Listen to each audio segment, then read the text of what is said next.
Good afternoon, everyone. It's Saturday, 3 p.m., and we're always here at this time to talk about something that matters to you, especially for small business owners when you are going through life-changing event. For example, just newly wed and don't want to do the business anymore, or someone ready to get retired, didn't want to go ahead continue doing business the same way it was. So it is at the point of time you want change. So we're talking about everything related to selling, getting yourself prepared, sell your business. I used two examples. One is restaurant, one is construction company, but you kind of can use the same methodology to look at your business. And I know you will have this one very close to your heart. You understand your business. So when I tell you how you evaluate, how you calculate your own value, it is a golden ticket. It's not your selling price, okay? I teach you how to calculate it just so you have a bottom line and you know in your heart what the price is, good price or okay price or not good sell. Right? I have business owners come to me, goes, Ying, I want to sell my business. What do you think? How much I should feel good? They don't even know how much they can sell their business. So in order you to feel good or bad about a particular deal, you need to calculate your own value. I am driving you there today. All right. So now let's just quickly go through our slides. My information, speaker information. My name is Ying Sa. I saw quite a few of you new today, so I know that is on top of your mind. You want to know how to do this. So that's perfect. And I am the CEO, managing partner for Community CPA. And I have a book on Amazon. It's 8 a.m. book. I call that 8 a.m. Do you know I have so many appointments every day, all the time, for the past 20-some years? And I did a rough calculation.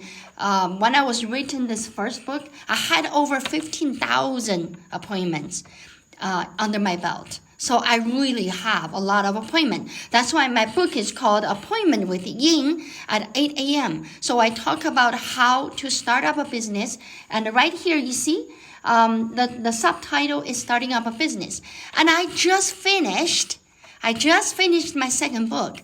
That's 10 a.m. Right now is with publisher, so I'm still going through some logistics and so to get that published. But this second book is 10 a.m. It is to say that you pass 8 a.m. time mark, you come to 10 a.m., you grow your business. But this particular webinar, it is going to be in my book number 3. That would be Appointment with Ying at 2 p.m. and where the subtitle would be Merger and Acquisition. You see, selling is part of the mergering, and buying is part of acquisition. So you're a business owner. You might be selling one, you might be buying one. So that 2 p.m. book will give you stories about the client coming through my life, how they did all these conduct. So my book is not boring. It's easy reads because my English is very rudimentary.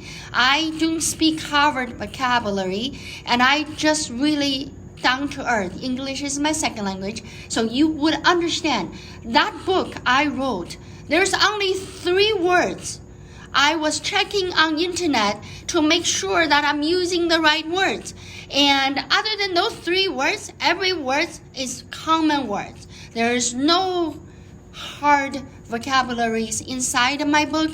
It's an easy read, and I really encourage you to look out to my book. And I hope you like it, and tell me if you do. And no responsibility disclaimer and standard. You don't rely on free webinars to make business decisions. You are smart enough that to know to engage someone. If you just don't know your business price, you want to set a point to know whether you selling it right or wrong, and you can come to Ying, you can come to Community CPA, we'll do that for you. All right? Small business wants to sell.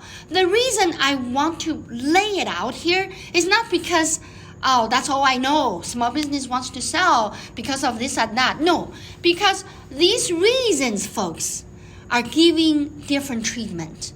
These reasons, you are going to use that to communicate to the potential buyer. So maybe you don't want to tell them the real reason. Okay, so I am just telling you that I heard people saying that, okay, I want to sell because my health is deteriorating and I cannot handle this business anymore. Okay, and if you are communicating with a buyer of this, you better make sure that buyer in front of you doesn't have the same physical illness. Because if you talk like that, that person will be like, okay, you feel sick about it. I may too. So if I'm selling Community CPA, I say, oh, my health is really not good anymore, and I am so stressed out, and I become alcoholic, and I also destroyed my eyes, and so can you buy my business? What do you think? And you're going to be like looking at me goes, you think I want to be alcoholic? You think I want to destroy my eyes? Who is going to want to be in your shoes? Nobody. So the health problem, yes, is a real problem, but may not be a problem you can communicate to the potential buyer, right? And no more passion for business. Hey, this is the one that actually I see the most. So, in our office, people come in to tell us that, well, we're closing or we're opening, and we're opening with excitement. 2 years later, they're coming in with tails between their legs, and they're just like really, really sad, discouraged. So no passion, no more passion. Done. Sick of it. And that is when people can buy you cheap, because your emotional value is discounting your real value. Then there's also our, business owners have a short duration on interest. Just interest in this for 5 years, that in 2 years, and they just have so massive of interest, nothing can concentrate on what he already established.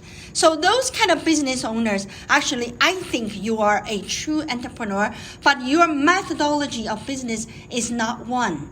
Your methodology of business is a little mushroom everywhere, so you may want to consider selling, but selling part of it.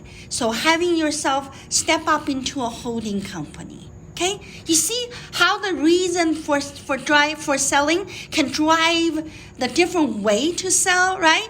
The owner is holding business back. The owner is not technology savvy enough and doesn't fit today's world anymore, and they need to go away. And they know that. So they're looking at coming in, maybe bring someone younger or IT savvy or what. I'm just giving example. So then that selling may not be selling, might be a new partnership, right?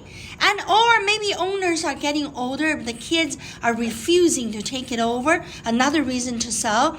Then in this case, if you really have a good counselor, I tell these business people, these business owners, to actually go to counselor first, to really resolve family dynamic. Is that really okay? Your kids don't take your business? Are you really okay with that? Maybe you as a business owner already so drained from your business. You don't want your kids to have same kind of life, so you also push them out. That is totally fine. But a lot of time, the business owners really think highly about what they created, but the kids look at you like you giving them a garbage.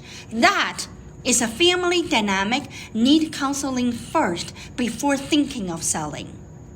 And or the owner got married, business owner got married, the new spouse, the important of the other half came around and just don't like your business. So to show how much you love that person and you're going to trash the business you want to sell. Then in that case, then again, and you want to, my strategy, you really want me to tell you the truth? And if that's the case, I would drag it. Because you never know. Your new addition might just change his or her mind. Because this business is just like a new puppy. And you adopt the puppy and you train it, You love it. And, of course, there's also puppy was so bad, people send them to, rescue lead and get adopted by other families who can deal with the bad puppies, right? So that is a different route too, right? Then, of course, sometimes owner want more partners, and there's different ways of getting it. You can do, employee options, stock option. And then part of the retirement exit strategy is also a reason for people to sell. So all of these reasons, the reason we talk about it is because we want you to understand it has a different drive to the solution. So what to prepare when you are here. So this is where I want to go into a self-calculated selling. So that means we know how much we want to sell, right? So what to prepare? Number one, prepare for reason you can tell the buyer. Whoever that buyer is, and whatever reasons that you think you're going to sell your company, then you prepare the reasons to tell a story. And you can tell a story uplifting. You can also tell a story that draining. And you can tell a story irrelevant to the new buyer, so they don't consider that into the price discount. Or you can tell a reason that the buyer has to buy, or they can't afford to miss the chance. So tell the story. Then plan the time to sell, right? That is the best way to do. I would never want business owner to put yourself in the fire sale situation. Never good outcome. Give you an example. We have a business. This was many years ago, and they got into legal trouble. They got into a litigation issue, so the case was on newspaper and for workers' comp. Was very damaging to the business, and people are spitting at this business owner, thinking this is bad, and the business is not really doing very well on the at that time. So the owner got scared because for a couple of weeks there's no sale.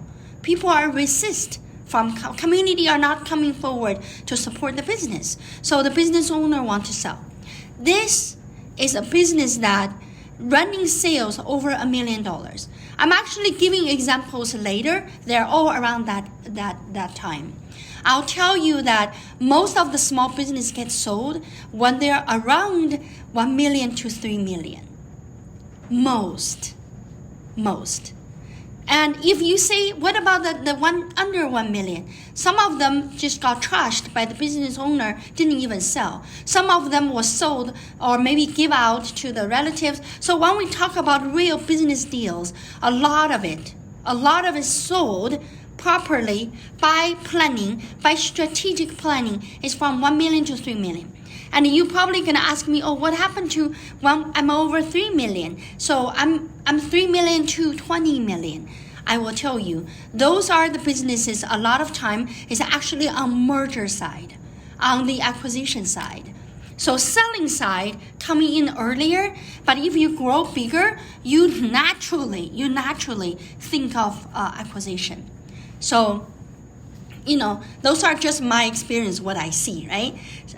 But I really truly believe Community CPA's data reflects the true picture of small businesses, because we grow from there. Do you know that Community CPA was one time is a $50 a month revenue, $600 a year total revenue? We started from there. Right now we're way over 3 million.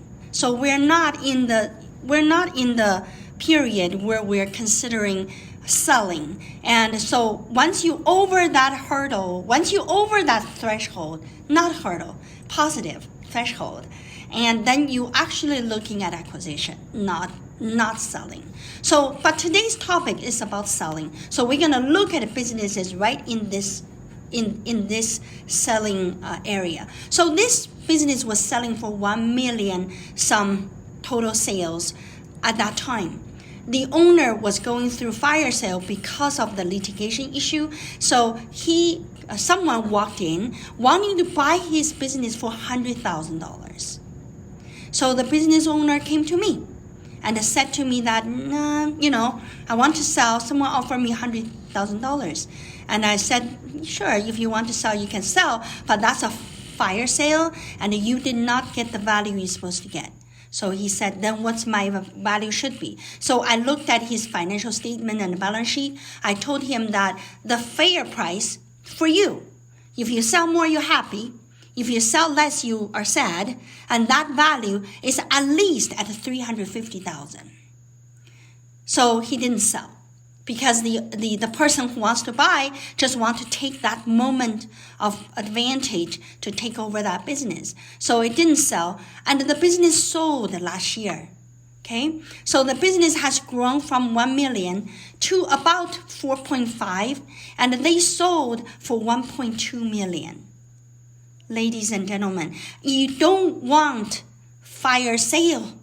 You need to prepare. And to know that you want to sell, it's time to prepare. So plan for the time of sale. And plan just means that you don't do fire sale. Calculate your desired bottom line price for your business sale. And I am going to stop sharing the screen, then share with you a different screen, which I already have financial statement prepared for this elaboration. So give you an idea of how you would calculate your own. Okay, so then of course, what to prepare also include to find a buyer. To find a buyer, later on I mentioned to you, who are your buyers? Actually, it's your customer. And it's also your friend. It's also the people that who are around you and you know very well. They can be your buyer, and they also your competition around your area who has a similar business like yours. And sometimes when you bid on the job, you kind of can hear them saying, oh, we're not hiring you because we got this guy giving us this price. So these are your competitors. So those are your buyers. Okay. Then of course, when I say that, I also want you to know to have this non-disclosure agreement. It's called NDA, prepared by your lawyer. Have the people who wants to buy your business signed with your lawyer. I say this to you. I give you a real story. We had a client were selling their business. So of course NDA was signed by the person who wants to buy. Then they did a site visit to the business. Then the person who signed DNA brought his brother. And nobody thought of it. And, the seller didn't really think of this guy didn't sign. And the buyer, I don't think is out of malicious intent and didn't realize that this brother also don't understand NDA. So they visited the site. The next thing you know, the whole community knows about selling because the brother went out to brag about how he can buy this business and what they have, and because he didn't have the NDA education. So in our small business world, folks, we don't have a lot of education to our people. Who come to buy your business, they don't know about NDA. You want that education to be in place before you bring them into your business. The more serious you do it, the more effective it will be. When I say serious, that's why I mean to bring them to your lawyer to sign. To bring them to Community CPA to sign. So you nail them. They know that they cannot be going out telling people that how much you make, how much you want to sell. Then the worst part for this story I was telling you is, so the brother told other people that how much they're going to buy. So the seller actually got another buyer who heard it and willing to pay $200,000 more. Isn't that something? So the business is sold, but sold for $200,000 more. But, I cannot say that's a benefit of an NDA, but that's just how much of a damage it will be will have in this whole process is very real. It's not something Ying sits here make it up for you. It is a real story and the real consequences for real people in our community. All right, so this slide is guide me to show you the example. I have a restaurant and I have a construction company, and we will look at income statement balance sheet. You know income statement balance sheet, right? So I'll show you what I have. Then I will teach you how to look at these ones and draw a conclusion how much you would sell. Okay? So we look at the sales sources, okay? Whether the sale is generated from where. Then we look at owner skill sets reliance. Then we look at sales profit and asset value. This will give you a solid number. Then you'll be like, okay, if I sell more than this, I'm happy. If I sell less than this, not a good deal. Then you're ready to sell. All right, let me stop share this and bring you to the other screen that I have all of these things laid out. All right. So I'm right here, folks. So now you are looking at a restaurant. This is a restaurant income statement. So let's look at this. And I have a marker here with me where I will mark on things. So we're just going to look at there. Pretend this is your restaurant, yours. Okay? Because we're trying to establish the sales price. We want to sell. How much? So let's look at the overall, the restaurant, how it works. So the restaurant makes total sale in a year, 1 million. So that's a total sale. And normally you want them to break the sales down with 3 components. The only reason I want you to do that, because the sales tax piece, like this piece, you don't need to consider, right? Because that sales tax depends on which city, which state you're in, that number could be different. So you don't want to look at the 1 million and goes, oh yeah, I sell 1 million. No, you didn't sell 1 million. You sold how much? You sold 800. Right? That is the sell ticket and you have, but the rest of the tips, that gives you the community condition. In the restaurant business, you know that you are working local. You're not going to have people travel for 8 hours to come to eat at your place unless they happen to be at your place. So most of your sales are public sales in the local area. The tips deposit you see here, it is going to be pretty similar. Doesn't matter who you sell to. Right? Unless the buyer or unless you are doing a terrible business, your tips just not going to be there. That's another story. But generally speaking, tips deposit give you an idea of your community condition. If you go on the sales, you say, okay, my sales deposit is 159, and if I divide it with my sales, my tips rate is at about 20%. What does that tell you? That actually tells you that your community support is pretty normal. You're at 20% of tips rate, average, in the middle. Okay? So that is, say, if I am a buyer, I will look at that goes, okay, that's not a bad area. People coming in, they pay 20% tips. So 800,000 is what the seller can make. Then I come down to look at what else. Cost of goods sold. Depends on what restaurant you are running. Maybe it's a sushi restaurant, or it is a buffet, or it is Italian cuisine, and just depends on what you are selling. Your cost of food and wine, those costs are at a different ratio. So let's look at this one. 217,000 divided. What do I divide, folks? I divide by sales. Okay? I divide this amount by the 800,000. So that give me what? 28%. So that means the cost of goods sold for my business is at 28%. If I'm a seller, I think, am I particularly wasteful? Am I the person that kind of lose in materials? Or I am a person really careful. Even green onions, I would carefully cut them. I don't waste anything. Or my chef is really good, doesn't waste anything. So that is your selling point. You know what I would tell the buyer?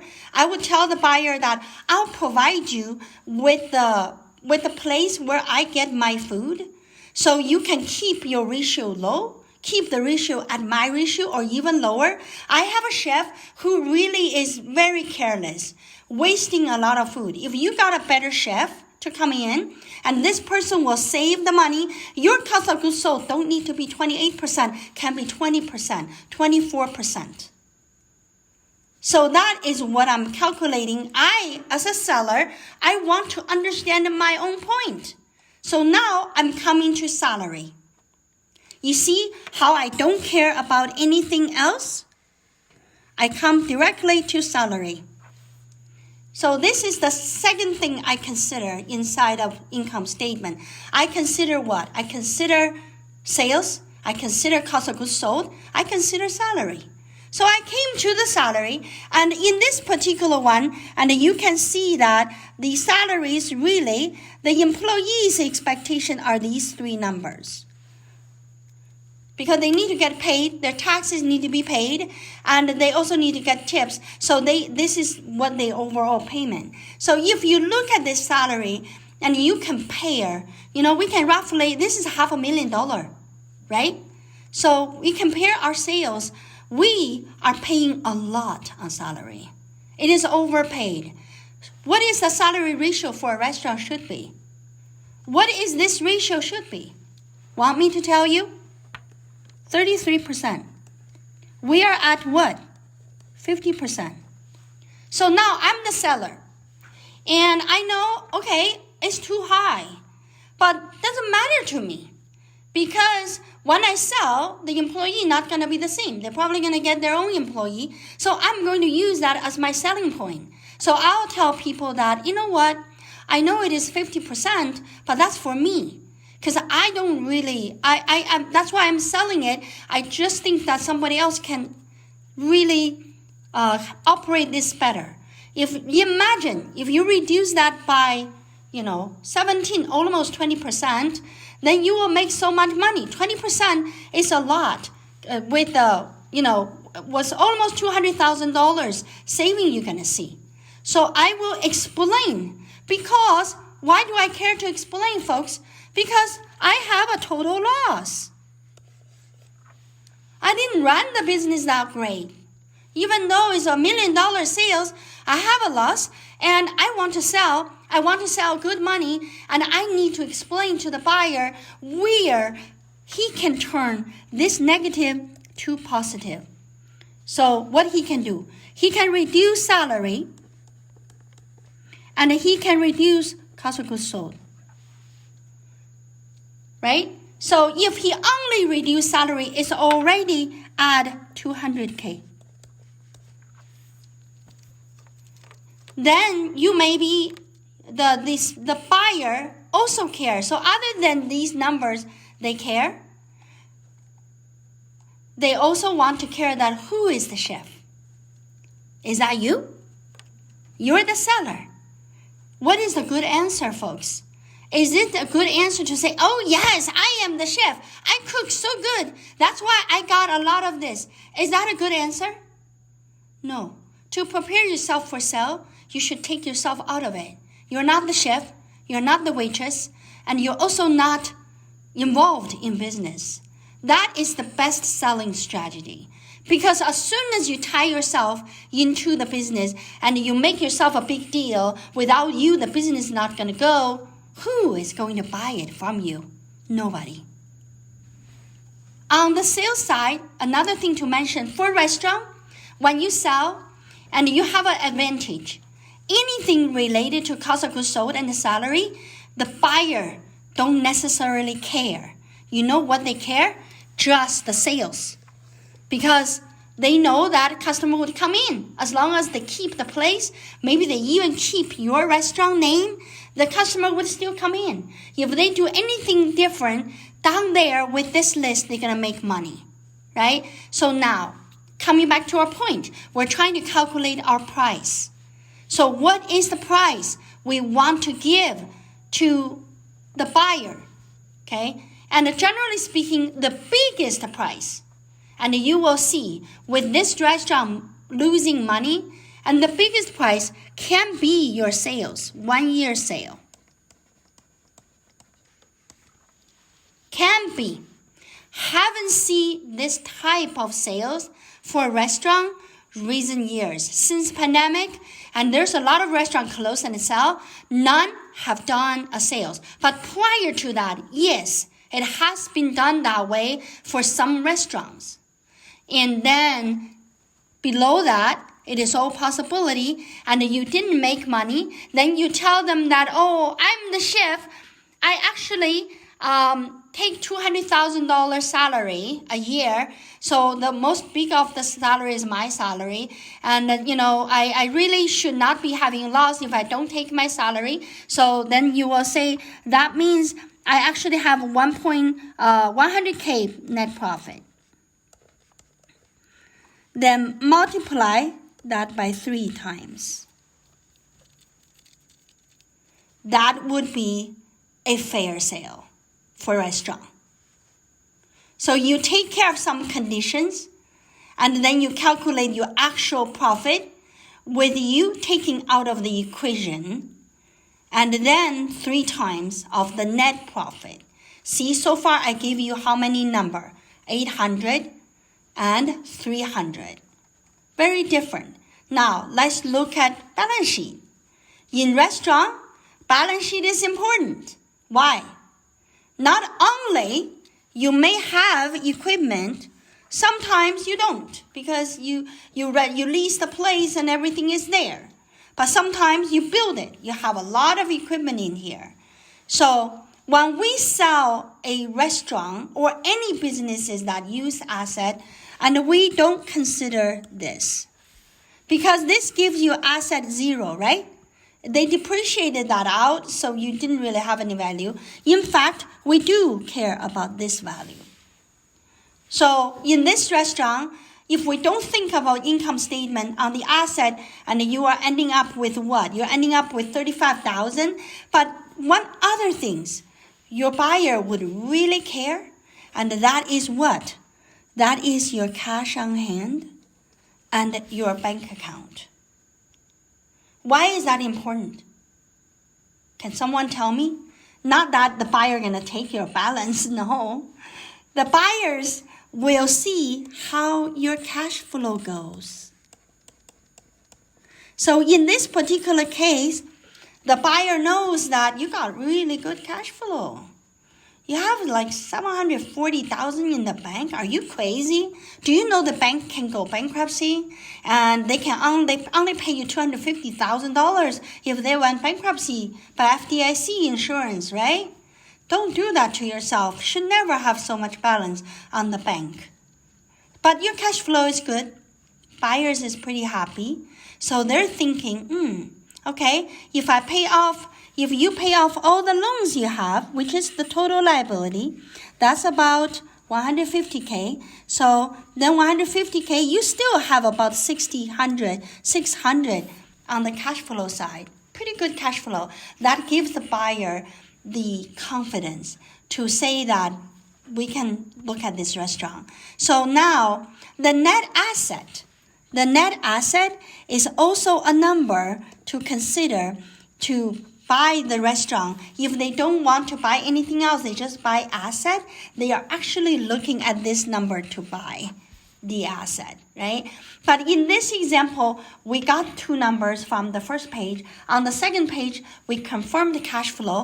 Then I come on down here to look at the retained earning. Retained earning is like the history of the company. So the company existed for 5 years, and over the 5 years, they have a positive return earning. That means every year they were making money. Even when they lose money this year, it is maybe just this year. Maybe you will look at this, goes, whoa, wow, okay. They have been making money. They have positive retained earning. And then making money should not be an issue for this restaurant. Then between 300, so the balance sheet tell the story. Now I'm taking 800, I'm taking 300, and I add it up together. It is 11,000.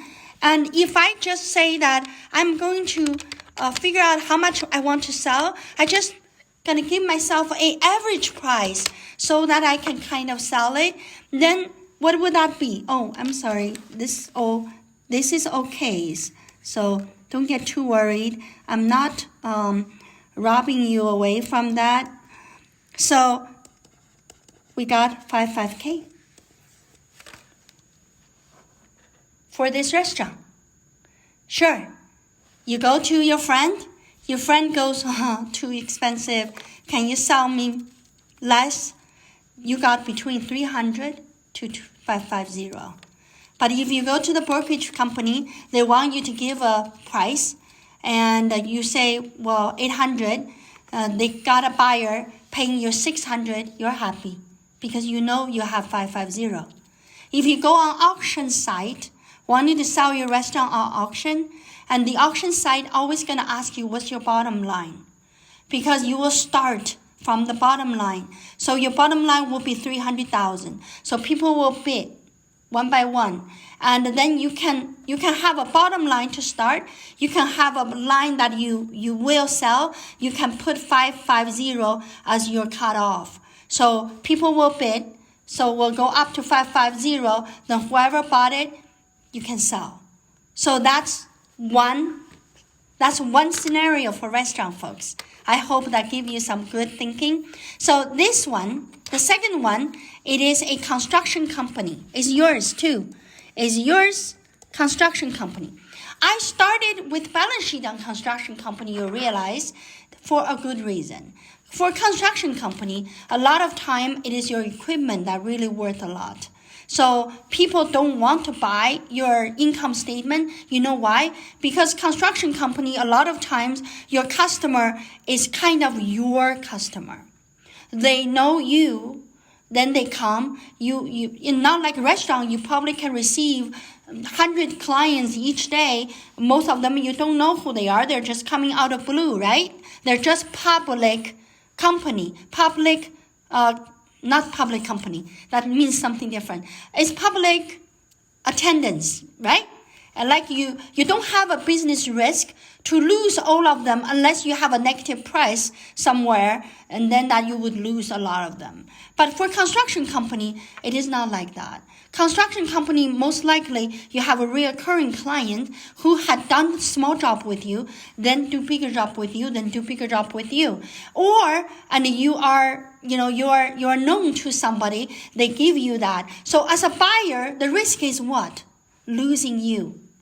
So if they lose you, they don't get deal. Why do they buy your construction company? It makes no sense, right? So that's why it starts with balance sheet. So in construction company, did you see how the balance sheet looks so different compared to the restaurant? So all of these are value. You don't count these ones.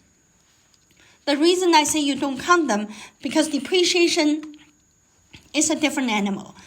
Give me a second, let me drink something. Oh, I have 15 minutes left.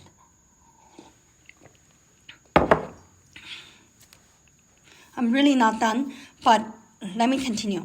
So for construction company, we start from balance sheet for a good reason, because most of the sale is what we call the asset sale.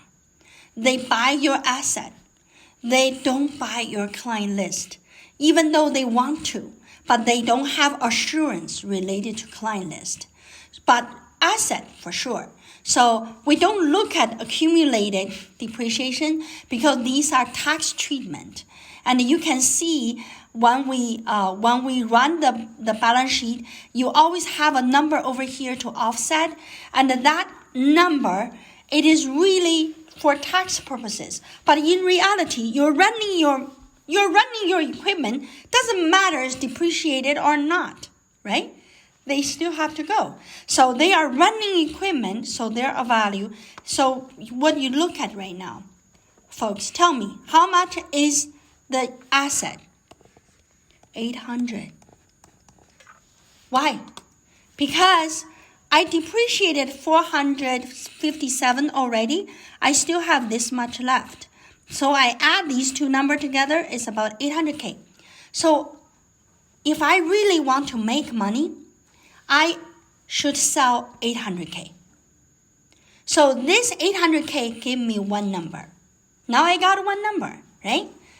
Now, you are a seller. You also want to consider what you're going to take home, okay? So 800K, if I can sell 800K, I have to consider my liability. And in this particular client, liability are so clean. This is a contractor that bought all the equipment with his own money, did not really borrow much at all. Okay, very nice, very well-run business. So that means when we sell it, because we don't borrow money to buy them, and when we sell the equipment, those money are really ours, right? Our money. So now let's look at the income statement. So on income statement, there's income, folks.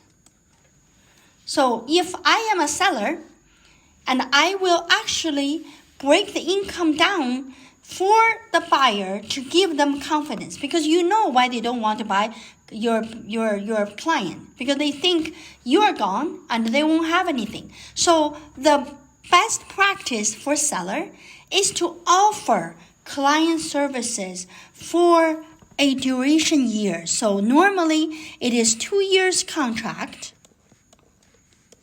So whatever price I sell you, I provide you 2 years service. And I provide you making contact with all of the client. And be your salesperson. Whenever I can for my old client, and you pay me a commission outside of the selling price. So we are selling this business. So the buyer goes, can you just stay on for 2 years and help me to sell? And you don't need to get new clients, right? You just help me to sell the client that you already have and introduce them, have them do one job with me at least. Then you can retire from that client. And I'll also pay you commission for whatever you got. So that would be a deal that you can make to enhance what you are asking. Now, let's look at cost of goods sold. Construction company also buy materials, but construction company materials purchase is less tricky than the restaurant. Restaurant is more related to what type of the suppliers, and with ethnic group differences, the price are different, and the suppliers depends on your area. Some of the good suppliers, they just don't supply to you because you are awkward, you are not in the right delivery route. So that's a trickier. But construction, most of the local constructions are purchased locally. So you have Home Depot and you have construction supply companies are just local. The reason they are local is because their materials are heavier. They're hard to transport. So there's always specialty companies to do these kind of transportation to the place to sell. Then most of the contractors would go there to buy. So the cost of goods sold is not as critical as the restaurant. And you can look at this goes, oh wow, they spend like almost 60% of their cost on cost of goods sold. That tells you that they're operating, this operating method is that for every dollar materials I use, I should charge 50%, 100% more. So if the window cost $500, then the labor is at least should be another $500. So that is general method this construction company is doing. So you are the seller, so you know that, but you can talk to the buyer, tell them that, you have room to grow. You don't have to do 50%, 60%. And, a lot of time you can add more money in there because I don't charge them for small things, but you can have a better system for yourself.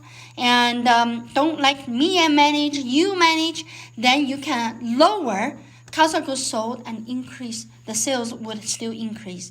So on the payroll, remember we look at the cost of goods sold and payroll. So these two companies definitely should look into that. And this payroll is 265. If you take 265 divided by almost 1.1 million, so our cost over here is 24%. And in construction company, the salary cost should not be a lot because not all the workers you hire is actually paid salary. They are what? They're subcontractors. So you add these two, and that's your total labor force. And we already have half of the amount on cost of goods sold. Now we come over here, it's almost half, about 40% is actually on people. Okay, so this is where, again, you want to take yourself out and see whether your formula would be running. And in this case, and what we have is 162, but they had a one-time income right here. They're selling a building they built, and then they stayed in the building for a couple of years, then they sold it. So that's your other income. So all of these ones, if I were the seller, I will explain this to be a regular opportunity, not once in the blue moon. If it is once in the blue moon and you lost money, if this is a regular business, you are making money, right? So with this, now we talked about the asset. Now we're talking about the income. And I articulated to the potential buyer that, we do have referrals, but our new lead is always coming from our social media site. I'll show you. This month, I got 5 contracts going, and 4 of the 5 is actually coming from the new lead on Facebook. So with that said, our sales really do make sense. It's not something with a credit, we call them business risk. When people talk about business credit risk, when people talk about business credit risk, they're talking about businesses with a large income coming from large company. They are like, if they lose that company, they close their doors. There's a lot of small business like that. I have a real story. I have a gentleman who makes about $2.4 million a year on sales. They're living in a very nice house, and their house is over $1 million, and their business is running just perfect. But you know what? It is coming from one company. So when I worked on his book and his taxes, I just casually, I really did not meant to he said I was like a wicked witch because I said something came true. So I told him that you need to develop other businesses, because what if this company stop paying you? You not only you don't have a business, and you're also going to lose your house. So that was what I said. And 2 weeks later, he came back and he said to me that, Ying, I don't like you. I didn't know why he said that. He was very serious. He was very sad. So he came back and said, Ying, I don't like you. And I said, what happened? I thought I made some big mistake. And he goes, the business don't pay me anymore. And I have like $200,000 payroll need to be paid by this money coming in. Cannot pay. Employee all left. And then a couple months later, he lost his house. And then he moved out of state. So really, this is what we call the business credit risk. If you are selling a business with high business credit risk, trust me, the only value you have is in the asset. then what's going to happen is people are going to look at your asset to see how old they are, how long they last. So for example, they come over here, they look at this 192. They will say, oh, this is a 10 forklift. And they bought for 10 years ago. Okay, then their value probably, if I resell them, they only worth like 50K, 10 of them. Then I'll just give you 50K. So they will discount the 800 by each of these discount by the condition of the asset. Okay, so then your 800K down to what? Maybe 500K. So that would be how they will buy you, if you have a credit risk that high. But if you can prove that your business credit risk is not high, and your sales, representing sales, you have the same sales, even though you don't get involved in business, it's still this way for many years, then that sale could be a number. So we're looking at 1.1. Then we come down to the profit. If you can prove this is a regular profit you normally would get, and you're on the trending higher every year, and then you simply can use multiply factor right here.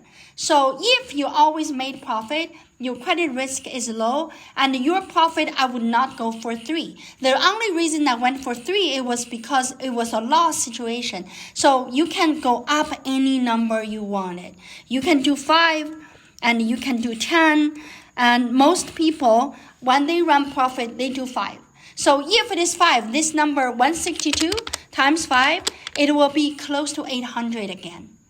So now, let's think back what we just talked about, right?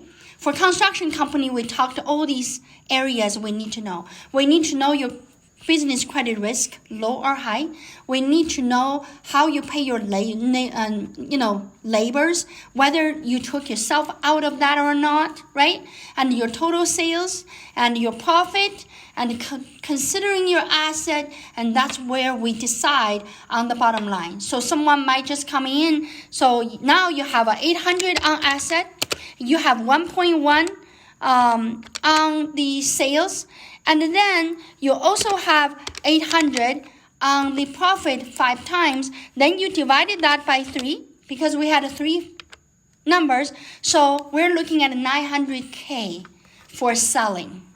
So now going back to what you're going to feel good, and you're going to feel good if you sell more than that. And are you going to feel bad if it is only 400,000 because your asset worth that much? Maybe not, because you got what your numbers suggest. All right. So that kind of give you the calculation piece of it. So let me go back to our PowerPoint. So now we have this, what we talked about, self-calculated selling price. So point to consider: sales sources, whether public or key customers. Owner skill sets, reliance, really important. You don't want to make yourself the chef, okay, when you sell the company, when you sell your restaurant. You also don't want to make yourself the client connectors when you sell your construction company. And this profit, how to calculate multiplier for the profit, and also asset value, right? So now let me go to the next few slides, which I want to just briefly mention to you a way to sell it. Okay, folks, let's just hear me. I wrote down the general ways of selling, so I want to put that idea in your mind. But the key components for today's webinar is already covered. I want to go through those numbers with you, calculating it. And then when you sell it, other than you have the price, so you can sell your ownership, which means the shares. So let's say that construction company has 100 shares, the owner owns 100% of it. You can sell that share. Overall, all of it, you can sell part of it. So it really depends on how you want to sell. And then you can also sell asset. You don't have to sell your company, you can sell asset. But you may ask me that, okay, tell me what's the real difference. So the real difference is that when you sell the asset, And your other things related to your business don't need to be sold. For example, your name of the business and your company structure, you can still file your company tax return just without any more asset, right? So you still have your company. You just sold your asset. Just like you still have your house, but you just sold the furniture. So that is the asset sale concept. But to sell the shares is the concept of selling your whole house. You're going to be homeless, okay? You don't have that house anymore. And the house is going to go with it. But inside of the house, there may be liabilities and mouse traps and, God knows, all kind of, maybe even ghosts is in the house. You're going to sell the whole house to the buyer. So they are the one responsible to capture the ghost and kill the mice and also pay the liability. If you owe money, if you owe someone money, you owe the vendor money, it is all their responsibility if they bought your share. So that is the big difference. So when you plan for sale, just ask yourself, am I selling the house or am I selling the furniture? Once you decide what to sell, then you know how to calculate what it's worth, right? All right. So I kind of just really simply made my point between the two ways of selling. There's many creative ways of selling, folks, like selling partial or, doing this employee stock option plan, selling little by little to more and more employees. So there's so many ways to do this, but the key is you make your decision you want to sell, know how you want to sell it, and also know the bottom line of your price. And if you got that, you're ready for that. I want you to be on my third book, and so I want to know your story. And make sure you write back to me and contact me, and we'll be seeing each other again on Tuesday and Wednesday for our webinars. All right? Thank you, and appreciate you following through. A lot of you followed through today, and I am really proud of you. Thank you very much. Bye-bye.